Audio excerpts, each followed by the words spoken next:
Hey everyone, I'm Lauren Stone with Toy Wizards, that's toy-wizards.com, and today we are going to do a response video. I wanted to do a response to RetroBlasting's video about NECA and the quality of NECA, sort of agree with and counter some of the points that they made in that video. It was a video that was sent to me. There's a video about something happening in the toy industry. What are the Toy Wizards' thoughts and opinions on this? We don't typically do response videos, but I think if it's a topic that's very near and dear to collectors' hearts, then I think it's worth having a conversation about. Let me preface and say that, my goodness, the gentleman over at RetroBlasting, what a debate. Like, what a convincing video. Like, seriously, so much respect to just the composition of that video, the way it flowed, the topic, and all of those talking points. That was some seriously good video creating, and if you walked into that topic sort of in the middle or unsure or with no opinion at all, the narrative definitely pushed you into a direction of being like, oh my god, to hell with NECA, I'm never buying one, they're garbage, why does anybody collect these, and so on. But again, like I said, I definitely want to discuss some of those talking points and just counter them with thoughts of my own. The biggest one being, I don't actually know anyone who opens their NECA toys. The argument in the video was primarily about the fact that somehow NECA's products fall under the umbrella of non-durable goods, which according to this video by RetroBlasting was categorized by things that deteriorate or have an expiration time. So clothing and makeup and I guess food items, even anything that is somewhat perishable. We'll use the word perishable. Car seats are perishable, baby items are perishable. For at least with the children's items, this is for safety because plastic deteriorates. Plastic expires. I don't know if people actually know that. If you have a child, none of their products can really be used more than 5 years as the expiration time. I don't know if NECA is using plastics that fall under this categorization, but that was sort of the first thing that came to my mind, where if your items are categorized as non-durable goods versus something like, again, according to the source material, Hasbro and Mattel toys are categorized as durable goods, it might be the quality of the plastics or what qualifies as a toy versus what qualifies as a collectible, because typically collectibles are going to be aimed for a 15 plus, 18 plus market for grown-ups, and what we do with them is far more limiting than what a child will do with their toy, as we know they abuse them or chew on them. So that was sort of my first thought, just discussing the qualifiers of these durable versus non-durable plastics. But going back to my point about the actual quality of the toys, I have many NECA toys, I really do. For the sake of this video, these were the first two that I saw in my own collection that I grabbed. You can see there is a 1/4 scale alien hanging out with me here as well. But to reiterate, until I saw RetroBlasting's video today, it didn't even occur to me. Like, this is weird. This is a weird sensation going through my head right now. It did not even occur to me that I've literally never touched a NECA toy, a NECA collectible. All of them are in boxes. All of my NECA exist like this and like this. The same goes for all of my personal friends in the collecting sphere or in real life who have a NECA piece. Nobody I know actually opens them. I've seen pictures of collections. I follow toy photography and I look at other people's collections because it excites me, and I like to see the way people set up these beautiful, recognizable pop culture specimens, I'll say. And typically for the people I see who do open their NECA pieces, they take them out of the box, leave them in the pose that they were in inside the box, and they'll set them up on a diorama or one singular display, and they'll never move. I agree with RetroBlasting that there is dynamic promotional toy photography that NECA puts out to help sell their toys. Absolutely.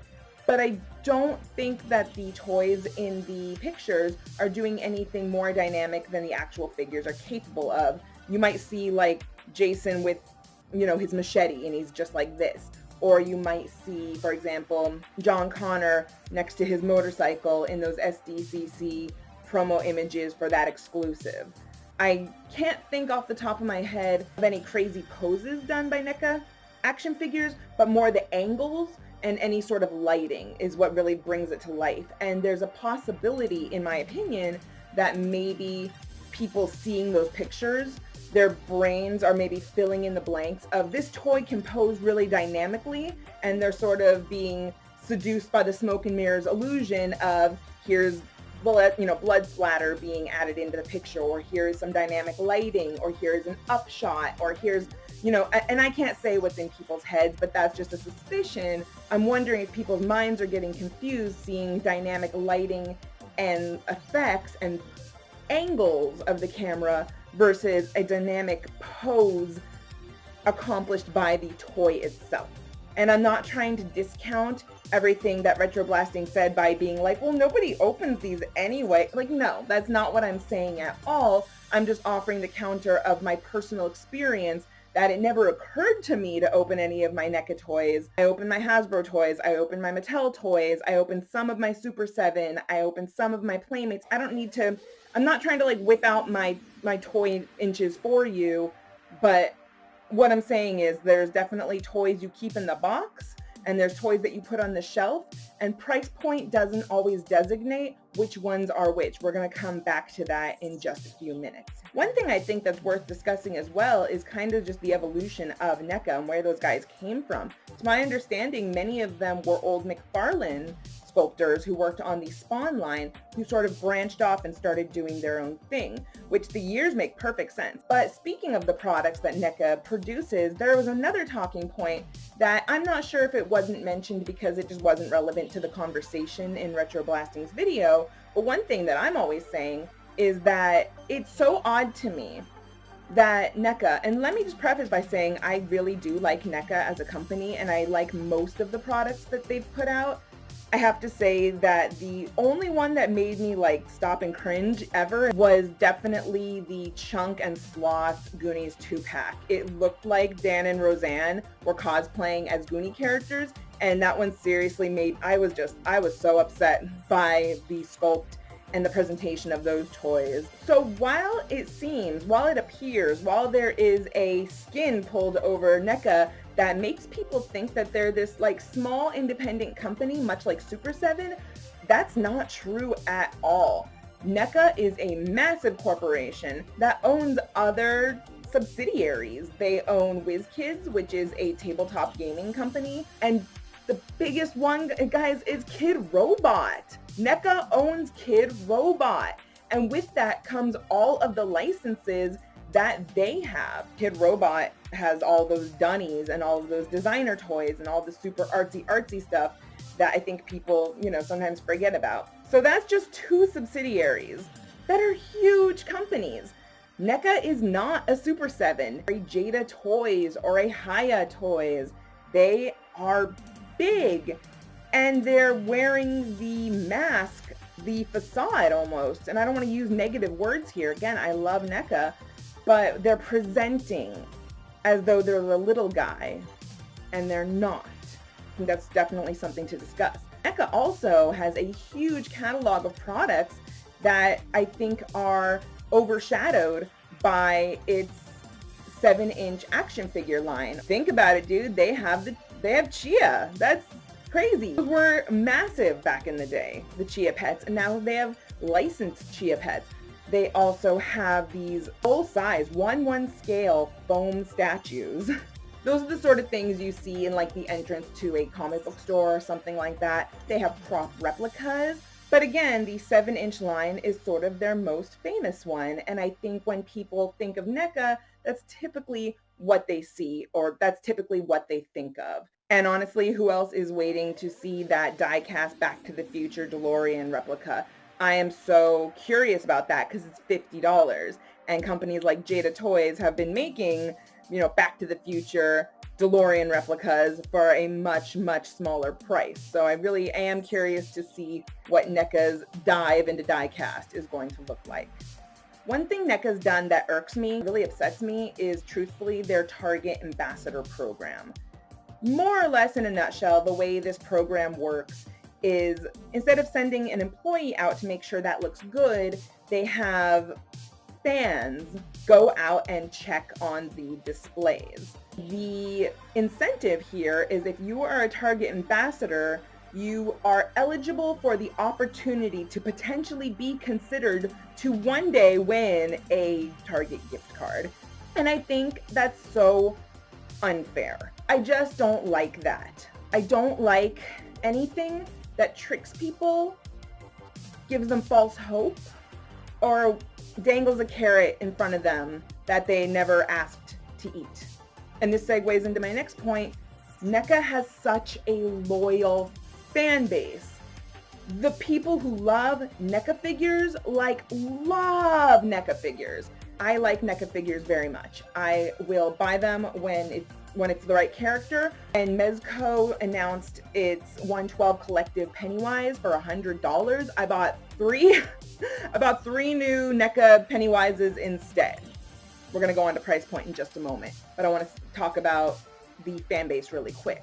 And no conjecture, I'm not saying anything rude, but I definitely think that with that loyalty that NECA has with its fans, there's also a sense of entitlement. So for example, NECA released its shipping schedule for the month on its Facebook page not too long ago. And so you had here the toys that are shipping to stores on these dates, and then in the comments you had people saying, oh my god, you're breaking your promise. What happened to this, and this that you said was going to come out this month? Because the fan base is so loyal and has its eye on NECA so hard, when NECA accidentally disappoints them, it's like this lash, and then just like back to the intense love and warm and fuzzies. It's very specific. It's very interesting. And my last point in this video that I wanted to discuss, and this goes kind of hand in hand with something that RetroBlasting was saying. They're talking about the quality, again, of these toys from NECA, the ones that break, they're not articulated enough. Unless it's a NECA Ninja Turtle, they typically don't cost that much. And this is a big conversation that I think is gonna be another video or another article or a bigger conversation of what qualifies a collectible versus a toy. Sometimes it's the label slapped on it. This is for this age group. It doesn't do much. It's not articulated. It's a pop culture collectible. You keep it in its packaging and it costs $30. Because again, other than the Ninja Turtles, which are hecka expensive, NECA toys don't really cost much. I don't think I've ever paid the Toonie Terrors and the Toonie Classics are like $13.99. And then all of my Ultimates and regular 7-inch figures go from $25 to $30. I don't want to upset anybody, but just because $20 is very expensive for one person, and it pains one person to spend $20 on a McFarlane toy or a Marvel Legend, doesn't mean that's not a toy. That's very, very cheap. $20 is very cheap. $30 is very cheap. Think about it. How much does a Hot Toys cost? How much is a PCS collectible statue? The real ones, not the budget line Hasbro ones that we're seeing coming out, but like the real PCS collectible statues. How much is an Iron Studios? How much is a Prime 1 Studios? Think about these things. And again, these are pop culture statues. You want to start talking about action figures, again, Hot Toys, Storm Collectibles, Mezco toys. These are $85 to $100 toys. While NECA has carved out a place for themselves in the collecting world, and really their pieces are collectible display pieces, they're really, okay, definitely not toys, because we know if you try to play with them, they'll break, and it says explicitly on them that they're for collectors. But you have to understand they're still kind of budget line affordable collectible pieces. And I'm not saying that you spend your money on it and it deserves to break. That's not what I'm saying here at all. But there is an understanding of the limitations that something has when it's in a certain category. Really, $30 isn't going to get you much. $30 isn't going to get you much. And that sucks. It's a hard pill to swallow. Going back to the RetroBlasting video, that NECA has its items categorized as non-durable figures, or as non-durable items. Well, yeah. I mean, videotapes deteriorate too. So thank you again for hanging out with me. I'm Lauren Stone with Toy Wizards. That's toy-wizards.com. Stick with our site daily for toy news, reviews, article listicles, snarticles, editorials. Make sure you give this video a big like and subscribe to us so you don't miss any of our awesome cool updates, because we update all the time. And I will check you guys for the next one, okay? Be good, be safe, have fun, collect. Bye!